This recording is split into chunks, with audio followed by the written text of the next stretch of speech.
Mi amante se negó a ir a la fiesta de revelación de género de nuestro bebé. Según él, porque está casado no puede estar.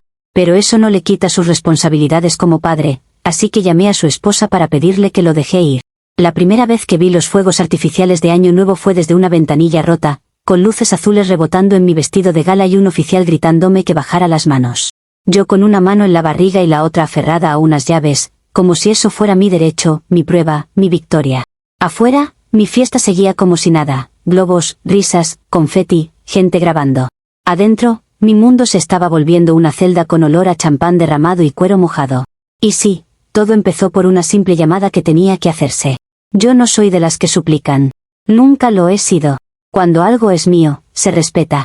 Y cuando digo mío, no hablo solo de un hombre, hablo de lo que él me debe, de lo que la vida me debe, de lo que mi cuerpo está construyendo desde adentro. Carlos podía ponerse el disfraz de hombre responsable cuando le convenía, pero cuando llegó el momento de lo importante, de la revelación del género de nuestro bebé, salió con el cuento más viejo del mundo, que estaba casado, que no podía ir, que era complicado. Como si la complicación me la hubiera inventado yo para entretenerme. Yo llevaba semanas organizándolo todo. No era solo una fiesta, era una coronación. Año nuevo, revelación, familia, amigos, gente bonita, la foto perfecta para empezar el año con un golpe en la mesa. Y él quería quedarse escondido como rata en un matrimonio ajeno. Me decía que lo entendiera, que la esposa era difícil, que se pondría como loca. Ajá, claro. La loca siempre es la otra. El 30 de diciembre tomé una decisión adulta, de esas que nadie agradece hasta que le salva la vida. Llamé a Elisa. Sí, la esposa. Porque si Carlos se creía tan hombre para hacer un bebé, también tenía que ser hombre para aparecer en una fiesta y asumirlo. Y si a mí me tocaba hablar con la señora, pues hablaba. Yo no le tenía miedo a una mujer que vive de apariencias, yo estaba creando una realidad. Elisa contestó como si ya supiera, como si yo fuera el spam que llevaba meses esperando. Apenas le dije mi nombre y lo del bebé, explotó. Gritó, me insultó, me dijo cosas que ni repetiré porque hay palabras que retratan más a quien las dice que a quien las escucha. Pero lo importante fue lo que soltó entre espumas, que me lo quedara, que Carlos era una basura, que era todo mío. Y yo sonreí. Porque eso, el lenguaje de mujeres cansadas, significa permiso. Significa, llévatelo, me rendí. Colgué como quien firma un contrato. Esa noche dormí tranquila, con esa paz dulce de la victoria. A la mañana siguiente terminé de decorar el lugar, pedí el confeti, ajusté el arco de globos, revisé 2 veces el humo de color para que saliera perfecto. Porque yo no improviso el destino. Yo lo dirijo. Carlos apareció el 31 con cara de funeral y unas maletas. Yo pensé que era drama, que venía a hacer su show de, pobrecito me botaron. Pero también me emocioné, obvio. No voy a mentir, verlo con maletas era verlo elegir. Era verlo entender que mi bebé era la puerta y que para pasar, tenía que dejar algo atrás. Entró a la fiesta como si lo hubieran arrastrado. La gente lo miraba raro porque él, para mis invitados, era un amigo, un socio, un conocido. Yo todavía no lo iba a presentar oficialmente antes del humo de color. Ese era mi momento.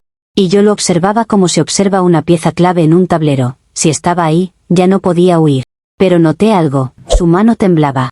No era emoción, era miedo. Me preguntó en voz baja si yo había hablado con Elisa. Yo le dije que sí, con toda la calma del mundo, porque no iba a darle el gusto de verme nerviosa. Él se puso pálido, como si yo le hubiera dicho que hablé con la policía. Y yo pensé, exagerado. Seguro Elisa lloró un rato y ya. Lo que yo no sabía, porque nadie avisa cuando se desata la tormenta, es que Elisa no solo lo había echado. Elisa había activado el modo mujer con poder. Y eso no es llorar ni gritar, eso es cortar suministro. Minutos después de esa llamada, ella canceló todas sus tarjetas corporativas. Y como el coche que Carlos manejaba estaba a nombre de la empresa de Elisa, lo reportó como robado. Yo me enteré de la manera más humillante posible, al momento del brindis. Porque yo, como anfitriona, quise que todo fuera de lujo. Champán caro, copas altas, meseros pasando bandejas como en película. Y Carlos, queriendo quedar bien, se ofreció a pagar una ronda extra. El típico gesto del hombre que quiere sentir que todavía tiene control. Lo vi sacar la tarjeta con una sonrisa ensayada. El mesero la pasó. Rebotó.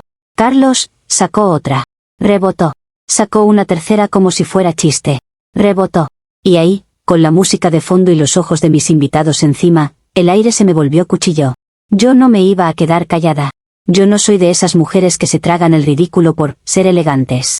Lo miré y le dije, ahí mismo, que cómo era posible que me hiciera pasar esa vergüenza, que si no podía pagar champán entonces para que se aparecía con maletas, que no me servía un hombre con cara de padre y bolsillo de adolescente. Él intentó calmarme, me susurró que no armara escándalo, que Elisa había cancelado todo. Y ahí fue cuando lo entendí, él no llegó a mi fiesta como hombre libre. Llegó como refugiado. Y eso no era lo que yo había planeado. Le exigí que llamara a Elisa. No por él, por mi bebé. Porque cuando una mujer está embarazada, la gente cree que uno tiene que ponerse suave, comprensiva, dulce. No, una embarazada merece el doble. Yo le dije que la llamara y que resolviera, que reactivara las tarjetas por el bien de su hijo. Carlos se negó. Dijo que tenía miedo, que Elisa estaba fuera de sí, que si la provocaba lo iba a destruir. ¿Y yo qué? ¿Yo no importó? ¿Mi barriga no importa? Entonces tomé su teléfono. Así, sin pedir permiso, porque cuando un hombre se queda paralizado, una mujer eficiente actúa. Llamé yo. Y no fui amable. Porque la amabilidad se reserva para la gente que coopera. Le dije a Elisa que dejara de jugar, que ya había ganado su berrinche, que Carlos estaba conmigo y que necesitábamos que las tarjetas funcionaran. Le dije que no podía castigar a su hijo por un capricho. Porque sí, yo ya hablaba como si Elisa me debiera algo a mí. Y me lo debía. Me debía no interferir. Elisa no gritó esta vez. Eso fue lo más aterrador. Su voz sonó fría, clara, de esas voces que no discuten porque ya decidieron. Me dijo que no me preocupara, que Carlos podía quedarse conmigo, y que yo también me haría cargo de lo que él se había llevado. Me colgó. Yo sentí rabia, pero también esa sensación rara de que algo grande venía. No pasó ni media hora cuando escuché sirenas afuera. Al principio pensé que era por los fuegos artificiales o por el barrio. Hasta que vi a 2 policías caminando hacia la entrada, mirando directo al coche de lujo de Carlos estacionado como un trofeo. Un oficial preguntó por el dueño del vehículo. Carlos se escondió detrás de mí, literal. Y ahí fue cuando entendí quién era el cobarde en esa historia.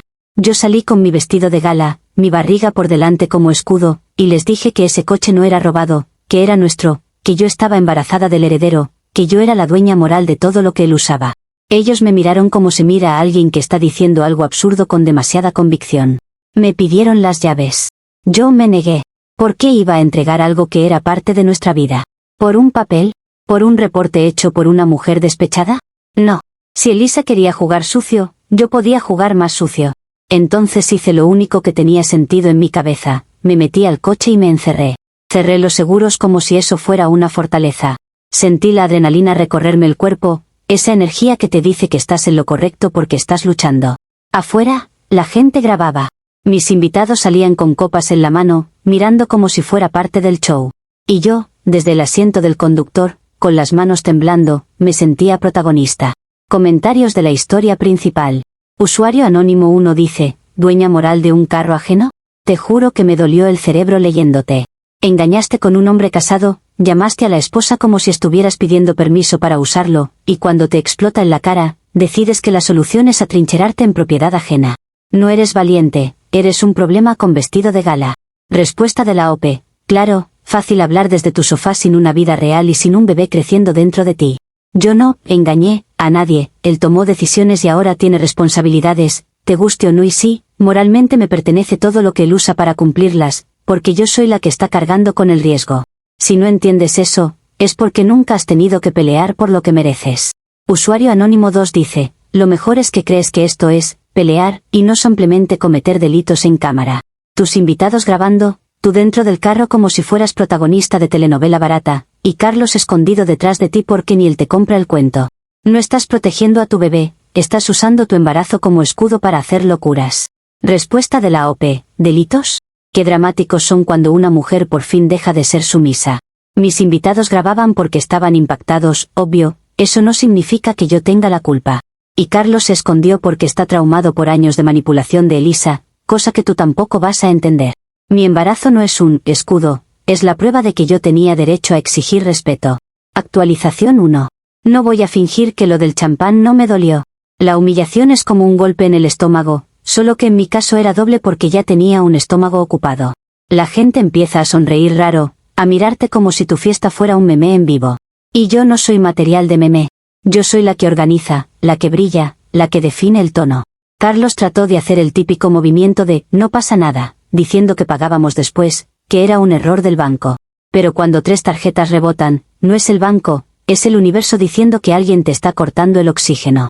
Y yo sabía exactamente quién. Le dije a Carlos que era un inútil, sí. ¿Por qué lo era? Un hombre que presume ser importante y no puede ni pagar una botella enfrente de mis invitados, es un hombre que solo sirve de adorno. Le recordé, con calma venenosa, que yo no estaba embarazada de un poeta, estaba embarazada de un proveedor. Y si él no proveía, entonces que al menos obedeciera. Le exigí que llamara a Elisa para que reactive las tarjetas. Le dije que no le estaba pidiendo un favor por mí, se lo estaba pidiendo por su hijo. Que si Elisa quería vengarse de él, que lo hiciera en privado, pero no en mi fiesta, no en mi momento, no en mi año nuevo. Carlos se negó. Me dijo que Elisa era capaz de todo, que si la llamaba lo hundía más, que mejor esperáramos. Esperar. Esa palabra me da alergia. La gente que espera es la gente a la que le pasan por encima. Yo no esperé 9 meses para que un hombre tuviera miedo de su esposa. Cuando vi que no iba a hacerlo, le quité el teléfono como quien le quita un arma a un niño. Y llamé yo. No iba a poner voz temblorosa ni tono de, por favor. Llamé con el mismo tono con el que se llama para reclamar un servicio mal hecho. Porque eso era Elisa, un servicio que estaba interfiriendo. Cuando Elisa contestó, yo la insulté. Sí. Porque ella ya me había insultado el 30, y yo no soy de las que ponen la otra mejilla. Le dije que era una resentida, que su matrimonio ya estaba muerto, que dejara de castigar al padre de mi hijo por despecho. Le dije que reactivara las tarjetas y que dejara de hacer el ridículo. Carlos trató de quitarme el teléfono, pero yo lo aparté con un movimiento seco. Porque de pronto entendí algo, la única persona que realmente estaba luchando por este bebé era yo. Ni Carlos con su miedo, ni Elisa con su poder. Yo. Elisa no respondió como yo quería. No entró al juego de gritos. Me habló como si yo fuera una niña haciendo berrinche en un supermercado. Me dijo que las tarjetas eran de la empresa, no de Carlos, y que Carlos ya no tenía derecho a nada. Que si yo quería champán, que lo pagara yo. Y colgó. Ahí sí grité. ¿Por qué? ¿Cómo se atreve? ¿Cómo se atreve a tratarme como si yo no fuera parte de la ecuación? Yo sentí que el suelo se me movía, porque empezaba a caer la verdad. Carlos no era un rey destronado. Carlos era un empleado. Y yo había apostado mi vida a un empleado con complejo de jefe. Miré a Carlos y le dije que si de verdad era hombre, iba a ir a arreglarlo, que iba a enfrentar a Elisa, que iba a demostrar que no era un títere. Y él, con esa cara de, no puedo, me dijo que no iba a arriesgarse. Y ahí fue cuando me prometí que, si Carlos no iba a ser valiente, yo sería valiente por los dos. Porque alguien tenía que sostener la narrativa, alguien tenía que sostener el control. Y si Elisa quería guerra, yo se la iba a dar en el escenario más público posible. Comentarios de la actualización 1. Usuario anónimo 1 dice, me encanta como tu plan de, por el bien del bebé, siempre termina siendo, por el bien de mi ego. La esposa cancela tarjetas corporativas porque son de su empresa, y tú reaccionas como si te hubieran quitado una corona. Y encima insultas esperando que eso reactive una línea de crédito. No eres intensa, eres ilógica. Respuesta de la OP. Qué conveniente que todo el mundo aquí se haga el técnico financiero, como si no entendieran el contexto. Esa empresa existe gracias a la imagen que Carlos construyó también, no es solo, de ella, por un papel.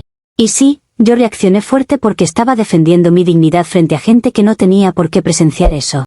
Si tú toleras que te humillen en público, ese es tu problema, no el mío. Usuario anónimo 2 dice, Carlos no es valiente, pero tú tampoco, tú eres impulsiva y agresiva. Le gritaste a la esposa de tu amante como si ella fuera tu empleada, y ahora te sorprende que te trate como niña. Lo peor es que tu conclusión es, voy a ser valiente por los dos, cuando lo que haces es escalar el desastre. Tu bebé no necesita champán, necesita una madre que piense. Respuesta de la OP, otra vez el sermón de, piensa, como si yo no llevara meses pensando y organizando todo sola.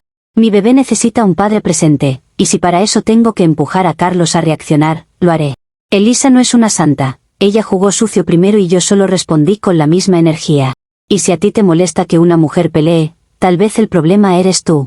Actualización 2. Cuando llegaron los policías, yo ya estaba en modo supervivencia. No se trata de, ay, qué vergüenza, se trata de que te quieren arrebatar algo en la cara y pretenden que sonrías. Vi el coche estacionado afuera, impecable, con ese brillo de lujo que siempre me hizo sentir que Carlos estaba a mi nivel, y sentí que Elisa lo había convertido en un mensaje, nada de esto te pertenece. Un oficial preguntó por el dueño del vehículo y Carlos, en vez de dar la cara, se quedó atrás, como si el aire lo quemara. Ahí entendí que yo no solo estaba embarazada, estaba sola. Y si yo estaba sola, entonces yo mandaba.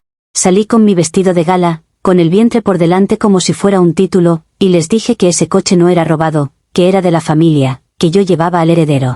Ellos me pidieron las llaves. Yo me reí, porque el descaro era ridículo. ¿Llaves? ¿En serio iban a quitarme el auto como si yo fuera una extraña? Les dije que Elisa estaba despechada, que estaba haciendo un show por celos, que lo que debía importarles era que había una mujer embarazada y una fiesta familiar. Nadie escucha a una embarazada cuando no les conviene, por eso hay que alzar la voz. Cuando insistieron, me calenté. Les dije que yo era la dueña moral, porque el verdadero dueño es quien está construyendo el futuro. Y el futuro estaba aquí, adentro de mí, no en una oficina firmando papeles. Les dije que no iba a entregar nada y que si querían el coche, tendrían que quitármelo a la fuerza, delante de todos, y que yo me encargaría de que eso se viera como lo que era, abuso. Corrí al coche, me metí y cerré los seguros. El interior olía a cuero y a control. Me agarré al volante como si fuera una promesa. Afuera, escuchaba voces, pasos, alguien diciendo mi nombre, gente grabando con el celular como si mi vida fuera entretenimiento. Carlos golpeaba la ventana, suplicando que saliera, pero a mí ya me daba igual su pánico, él había permitido esto. Los policías me ordenaron que saliera. Yo les dije que no. Me dijeron que podían romper la ventana. Yo les respondí que si rompían algo, lo pagarían ellos, porque yo no estaba haciendo nada malo. Y ahí me quedé, encerrada en mi propiedad moral, respirando rápido, sintiendo que todo el mundo estaba equivocado menos yo. Los policías empezaron a cambiar el tono.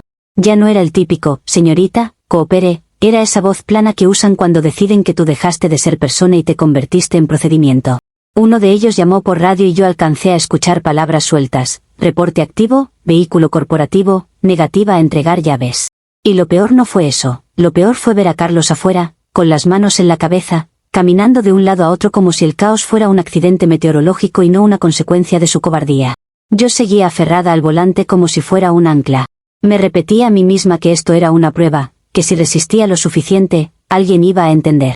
Porque en mi cabeza, una mujer embarazada no pierde. Una mujer embarazada es intocable. Y si el mundo no estaba siguiendo esa regla básica, el mundo era el problema. Ellos dijeron que iban a romper la ventana si no salía. Yo les grité que lo intentaran, que yo quería ver la cara de Elisa cuando se enterara de que la policía estaba destruyendo un coche, por capricho. Sentía la sangre caliente en las orejas, el maquillaje pesado en la cara, el vestido apretándome como si también quisiera corregirme. Y aún así, yo no cedía, porque ceder era admitir que Elisa tenía poder sobre mí. Uno de los oficiales se acercó con esa cosa para romper vidrios, y yo me agaché instintivamente, protegiéndome la cabeza. No por miedo, sino por instinto. Porque yo podía ser muchas cosas, pero tonta no. Cuando la herramienta golpeó el cristal, el sonido fue como un trueno metido dentro del coche. Y en ese segundo, mi dignidad se mezcló con pánico real, el tipo de pánico que no se controla con discurso. La ventana se resquebrajó, y yo vi la oportunidad perfecta. Si ellos estaban dispuestos a destruir, yo también. Metí la llave, encendí el coche y apreté el acelerador. No pensé, voy a huir. Pensé, voy a salir de aquí. Pensé, nadie me va a encerrar en mi propia fiesta. Era autoprotección. Era supervivencia. Era justicia. Pero claro, como todo en la vida de una mujer que está luchando sola, el universo no me dejó hacerlo elegante. El coche se movió, y yo, con los nervios, el tacón, el vestido, la barriga y el caos, giré el volante mal. Vi la patrulla bloqueando la salida como si fuera una pared blanca con luces, y en vez de frenar, mi pie reaccionó al terror apretando más. El impacto fue seco, brutal, como si la realidad me diera una bofetada. El coche se estrelló contra la patrulla y el golpe me sacudió el cuerpo entero. Escuché gritos afuera, sentí el cinturón cortándome el pecho, y por un segundo solo pude quedarme ahí, con las manos temblando en el volante, respirando como si me hubieran sacado el aire con cucharón. Y ahí sí, se acabó el juego. Los policías ya no negociaron. Empezaron a gritar órdenes, a rodear el coche, a sacar armas como si yo fuera una amenaza nacional. Yo les gritaba que estaba embarazada, que eran unos abusivos, que me estaban poniendo en riesgo. Pero lo peor no era la policía, lo peor era la gente grabando con esa emoción morbosa, como si yo fuera el show de Año Nuevo. Carlos intentó acercarse, pero lo empujaron. Y él ni siquiera peleó. Solo levantó las manos como, yo no tengo nada que ver. En ese momento, mi cabeza hizo clic. Carlos era de esas personas que se pasan la vida diciendo, te elijo, hasta que llega el primer costo real, y ahí se vuelven invisibles. Me sacaron del coche a la fuerza. Me sujetaron los brazos, me torcieron la muñeca, me dijeron que me calmara. Yo gritaba que no podían tocarme así, que yo tenía derechos, que yo no era delincuente, que esto era un malentendido. Pero cuando una mujer alza la voz en público, la palabra histérica flota en el aire aunque nadie la diga. Lo último que vi antes de que me empujaran hacia la patrulla fue mi arco de globos en la entrada, todavía perfecto, todavía ridículo, como si la decoración estuviera burlándose de mí. Y sí, ese fue el momento exacto en que yo supe que Elisa no solo me quería humillar, me quería destruir. Comentarios de la actualización 2. Usuario anónimo 1 dice, ¿autoprotección es chocar una patrulla? Es increíble cómo conviertes cada cosa en una película donde tú eres la heroína. Te encerraste en un coche denunciado como robado, te negaste a entregar llaves y encima arrancaste para huir.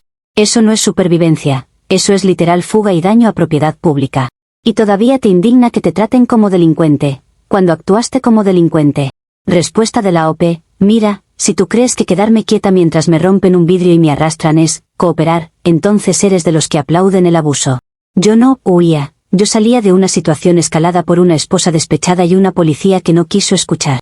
El choque fue un accidente producto del estrés, y cualquiera en mi posición habría reaccionado igual. Lo que pasa es que a ustedes les encanta ver a una embarazada castigada para sentirse moralmente superiores. Usuario anónimo 2 dice, Carlos es un cobarde, pero tú no eres mejor, tú eres gasolina con vestido. Lo más triste es que ni Carlos te defendió, porque ni él cree tu versión. Y tus invitados grabando, eso es porque esto fue entretenimiento, no injusticia. Tu bebé va a nacer con un historial policial antes de tener cuna. Respuesta de la OP, deja de meter a mi bebé en tu comentario barato, porque eso sí es ser basura. Carlos no me defendió porque está entrenado por años de control de Elisa, ustedes no entienden dinámicas de poder. Y que graben no significa que sea entretenimiento, significa que la gente hoy en día no tiene humanidad y solo busca morbo. Yo soy la única que está enfrentando esta situación con la frente en alto, aunque les arda. Actualización 3. Después del choque, todo fue una avalancha de procedimientos que, curiosamente, siempre se sienten como castigo cuando eres tú la que está en el suelo. Me esposaron como si mis uñas fueran armas, como si mi barriga fuera una mentira estratégica. Yo repetía que estaba embarazada, que necesitaba cuidado, que esto era un abuso, pero ellos actuaban como si mi embarazo fuera una excusa de manual. Me metieron en la patrulla, y el frío del asiento me atravesó el vestido empapado de nervios. Desde ahí vi como mi coche sí, mi coche, porque yo no voy a hablar como si Elisa pudiera apropiarse de todo con un papel que daba inmóvil, con la ventana rota y marcas en el capó como si el desastre tuviera firma. Los invitados se habían quedado afuera, en círculo, mirando como si yo fuera un animal raro. Y Carlos. Carlos estaba más atrás, escondido detrás de un oficial, como si mi caída lo salvara. Un policía se acercó a hablarme desde la ventanilla y me dijo que el vehículo tenía reporte activo de robo, que yo me había negado a entregar llaves, que había daños a un vehículo oficial. Yo le dije que el verdadero robo era el de Elisa, robándome la vida, el momento, el padre de mi hijo. Le dije que me estaban usando a mí para proteger a una mujer rica con poder. Y él solo anotó cosas, con esa cara de otra loca. Entonces vi la grúa. Esa cosa enorme llegando como una sentencia. No era solo que me detenían. Era que se llevaban la prueba de mi vida nueva, colgando de un gancho, como si fuera basura. Yo empecé a gritarles que no podían, que yo no autorizaba, que tenía pertenencias adentro, que me estaban quitando algo que necesitaba.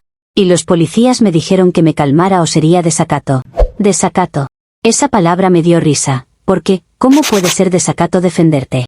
Lo que pasa es que cuando ellos dicen, cálmate, en realidad quieren decir, sométete. Y yo, con todo mi cuerpo, con todo mi orgullo, con todo lo que había invertido en ese hombre y ese bebé, no podía someterme.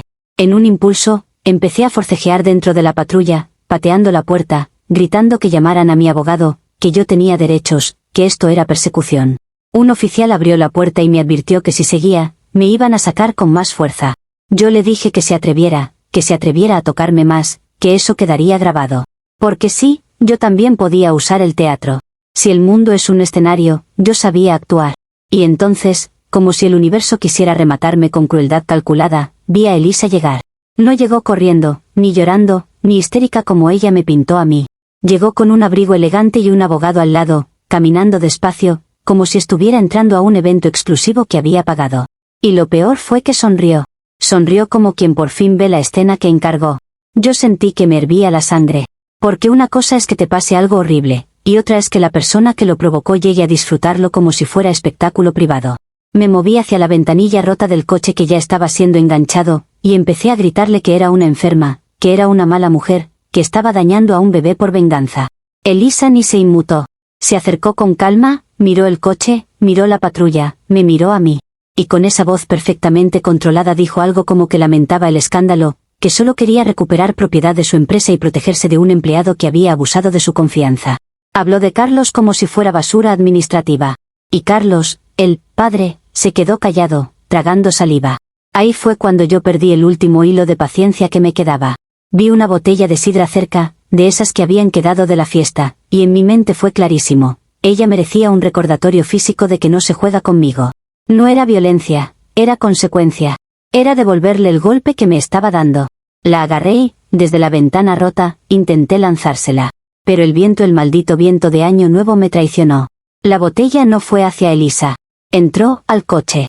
Y el líquido explotó adentro, empapando los asientos de cuero, empapando todo, haciendo que el coche quedara no solo dañado, sino arruinado, como si mi rabia se hubiera convertido en evidencia líquida. Y Elisa, en vez de asustarse, soltó una risa chiquita. Una risa de, gracias. Porque yo acababa de hacerle el favor de empeorar mi situación. Comentarios de la actualización 3. Usuario anónimo 1 dice, tú, recordatorio físico, se llama agresión, y encima fallaste y dañaste más el coche que ya estaba en lío legal. Es como si cada vez que el universo te da una salida, tú eligieras el camino que te mete más cargos. Elisa llegó con abogado porque esto era predecible, tú ibas a explotar. Y lo hiciste, exactamente como ella quería. Respuesta de la OP, qué fácil es decir, predecible, cuando no eres tú la que está viendo como una mujer se burla en tu cara. Yo reaccioné porque nadie en su sano juicio se queda tranquila cuando la otra viene a disfrutar tu humillación. Y lo del coche fue un accidente, yo no controlo el viento, ¿o también quieren que controle el clima? Elisa montó un circo y ustedes se sientan a comer palomitas, eso sí es enfermo. Usuario anónimo 2 dice, Carlos callado, Elisa sonriendo, tu esposada, y todavía crees que tienes control. Lo de, dueña moral, ya se volvió tragicómico, no eres dueña de nada, solo estás generando deudas y cargos. Y lo más oscuro es que sigues usando al bebé como excusa para atacar gente. Esto no es empoderamiento, es autodestrucción con narrativa. Respuesta de la OP, no voy a aceptar sermones de gente que jamás ha tenido que pelear contra una persona con dinero y contactos. Carlos callado no significa que Elisa tenga razón, significa que él está en shock y aterrorizado, como cualquiera. Y mi bebé no es excusa, es el motivo por el que yo no puedo quedarme pasiva mientras me aplastan. Si tú le llamas autodestrucción a defenderte, entonces tu concepto de vida es obedecer y ya. Actualización 4. A partir de ahí, todo se convirtió en una coreografía humillante donde yo era la única que no había pedido estar en ese escenario. Elisa se quedó ahí, al lado del abogado, mirando cómo la grúa aseguraba el coche y cómo los policías tomaban fotos, hacían preguntas, anotaban mi nombre. Ella respondía con calma, como si yo fuera un trámite molesto, no una persona. Yo intenté hablar con Carlos, porque en ese momento todavía tenía la esperanza de que él hiciera lo mínimo, decir algo, poner el cuerpo, reconocer al menos que yo estaba embarazada de él y que esto se estaba saliendo de control. Pero Carlos evitaba mi mirada. No era solo cobardía, era estrategia. Él estaba calculando cómo salvarse él, aunque yo me hundiera. Elisa, como si estuviera disfrutando cada segundo, le dijo a los policías que Carlos era empleado, que las tarjetas eran corporativas, que el coche era de la empresa y que ella tenía derecho a denunciarlo como robado si él lo tenía sin autorización. Y remató con algo que me dejó helada, que también estaba iniciando medidas laborales porque él había abusado de recursos de la compañía. O sea, no solo lo estaba expulsando como esposo, lo estaba borrando como hombre. Y ahí, por primera vez, vi el miedo real en los ojos de Carlos. No por mí, por él, por su estatus, por su vida cómoda. Y yo pensé, perfecto, ahora sí va a reaccionar. Ahora sí va a ponerse firme, va a decir, basta. Pero no. Carlos solo murmuró que él lo arreglaría, que habláramos luego, que por favor no hiciera más escándalo.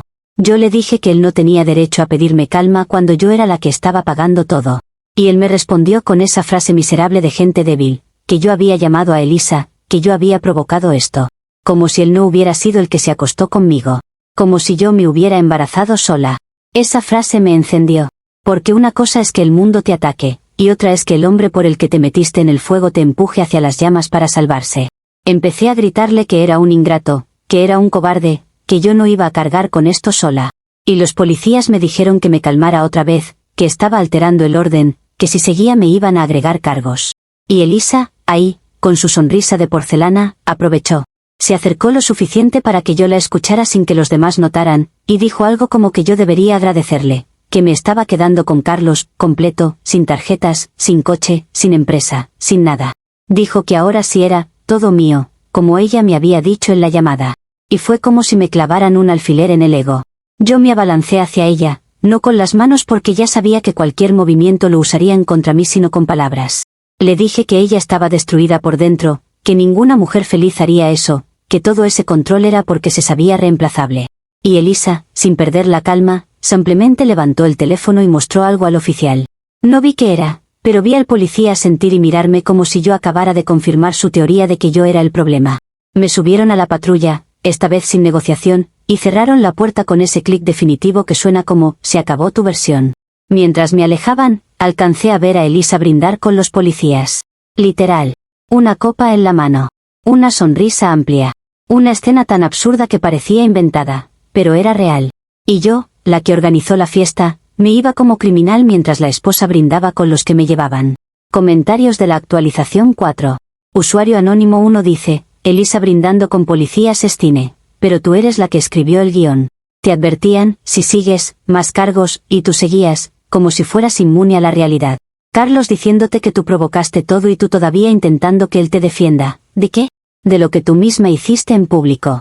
Respuesta de la OP, no voy a aceptar que me culpen por exigir presencia y responsabilidad, eso es lo que un adulto hace.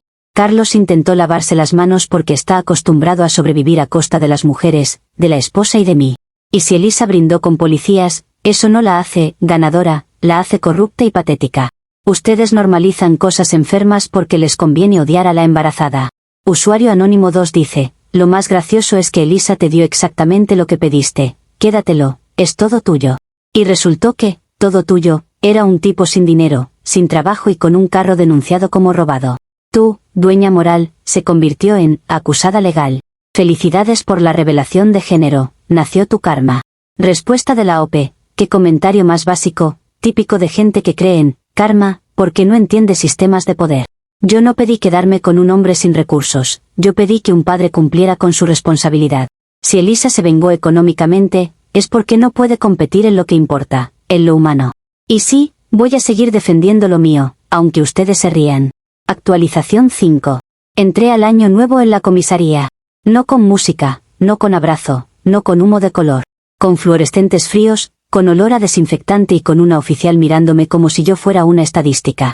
Me leyeron cargos como si fueran ingredientes de una receta, posesión de propiedad robada, asalto a un oficial, daños. Yo repetía que estaba embarazada, que no era un peligro, que esto era una exageración, pero el sistema no escucha historias, escucha etiquetas. Me sentaron en una banca metálica que me helaba las piernas. Y ahí, por primera vez en horas, el silencio me permitió pensar. No arrepentirme, no, pensar. Porque el arrepentimiento es para gente que tuvo opciones. Yo no las tuve. Yo hice lo que tenía que hacer para no ser borrada. Carlos apareció después, pero no como héroe. Apareció como sombra. Me dijo que Elisa lo despidió, que le cortó todo, que no tenía acceso ni a su cuenta de correo corporativo. Me lo dijo como si esperara que yo lo consolara. Imagínate, el hombre que me llevó a esto esperando que yo lo abrazara mientras yo estaba sentada con cargos legales. Yo le dije que no me importaba su empleo, que lo único que importaba era que él arreglara esto, que hablara con Elisa, que retirara el reporte, que hiciera algo. Y Carlos me dijo que Elisa no quería hablar, que su abogado se encargaba, que ella lo odiaba. Y ahí entendí que Carlos ya no era útil para nadie, ni para Elisa, ni para mí. Era un hombre expulsado de su propio mito. Me notificaron que, además de mis cargos, tenía que pagar daños por la patrulla. El choque, que según yo fue accidente por estrés, se convirtió en número. Y ese número se convirtió en ruina.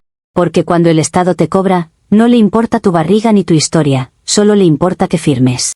Mientras yo estaba ahí, con la mano temblando sobre papeles, escuché risas afuera. Pregunté y una oficial, sin tacto, dijo que Elisa estaba aún en la estación, terminando declaraciones, y que había traído algo para agradecer la cooperación. En otras palabras, Elisa estaba celebrando mi caída como si fuera su brindis personal. Carlos me miró con ojos húmedos, como si de repente entendiera que el juego era demasiado grande. Y entonces, como el hombre predecible que siempre fue, soltó la frase final, que él no podía estar conmigo en esto, que tenía que reconstruir su vida, que yo entendiera. O sea, en medio de mi ruina, el padre de mi bebé decidió que lo más sensato era desaparecer. Yo me quedé mirando la pared, porque la rabia a veces se queda sin palabras. No lloré. No le supliqué. Lo único que hice fue agarrarme la barriga con fuerza, como recordándome que al menos esto era real. Esto no me lo podía cancelar Elisa. Esto no me lo podía despedir una empresa. Esto era mío. Cuando por fin salí, no fue a una fiesta. Fue a una calle silenciosa, con el maquillaje corrido y el vestido arruinado. Año nuevo había empezado, sí, pero no para mí. Para mí empezó una etapa de facturas, abogados, y gente que te mira con esa mezcla de lástima y burla. Y mientras tanto, Carlos se quedó sin un centavo.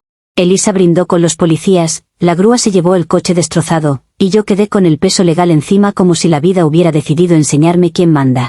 Pero yo no acepto lecciones de gente miserable. Si esto fue una guerra, yo al menos no me escondí. Yo di la cara. Aunque el mundo prefiera llamar locura a una mujer que no se arrodilla. Comentarios de la actualización 5. Usuario anónimo 1 dice, no te arrodillaste, pero sí te esposaron. Diferencia importante. Tu final es perfecto. Llamaste a la esposa para que lo dejara ir y terminaste sola, sin hombre, sin dinero y con cargos. Carlos te usó, Elisa te aplastó, y tú ayudaste con cada decisión impulsiva. El bebé no te convierte en intocable, te convierte en responsable, y tú fallaste en eso. Respuesta de la OP, qué fácil es decir, fallaste, desde un teclado, como si esto fuera un examen y no una emboscada. Carlos no me usó, Carlos estaba atrapado en una esposa con poder y yo intenté liberarlo para que cumpliera. Elisa me aplastó porque tenía recursos y contactos. Si eso te parece justicia, entonces eres igual de cruel. Y sobre mi bebé, yo soy la única que lo defendió cuando todos me querían ver doblada. Usuario anónimo 2 dice, tu defensa fue chocar una patrulla, lanzar una botella y gritar, dueña moral, como si eso fuera ley. La revelación de género ni pasó, pero igual revelaste algo, que la realidad no negocia con tu ego. Elisa no solo te ganó, te dejó con la factura completa y con Carlos convertido en cero. Ojalá tu próximo año lo pases aprendiendo a pensar antes de actuar, por tu hijo, no por tu orgullo. Respuesta de la OP, no necesito tus ojalás, con veneno disfrazado de preocupación, eso es manipulación barata. La realidad sí negocia con quien tiene fuerza, y yo la tuve aunque me quisieran quebrar. Elisa podrá tener dinero, pero yo tengo algo que ella no puede comprar ni cancelar, un futuro que lleva mi sangre y la de Carlos. Y si el mundo me odia por no quedarme callada, que me odie, yo no nací para pedir permiso.